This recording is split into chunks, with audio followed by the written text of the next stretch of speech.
Ahoj, se jmenuji Matěj Novák, jsem z Kapity a dneska bych vám chtěl představit pro model Jazz Kimura. Jazz Kimura je jedna z nejlepších jezdkyň, dokazuje to, že získala ocenění Snowboarder of the Year, v ženské kategorii měla Part of the Year, v roce 2012 se sbírala víceméně všechny ceny a proto se Kapita rozhodla jí udělat pro model desky. A to, co tady teď držím v ruce, je asi jedno z nejlepších prken na trhu pro ženský. Jinak k tomu prknu, tak určitě na první pohled zaujme netradiční tvar, který nevypadá jako všechny prkna. Celkem zajímavý design a nějak k tomu prknu, jak to vypadá.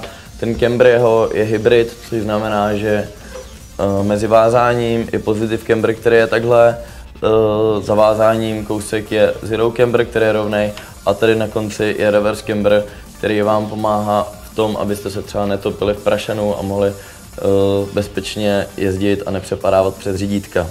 Jinak tohle prkno je určené do parku, ale můžete se s ním klidně povozit i v prašenu díky právě tomu reverznímu camberu, který vás drží nahoře.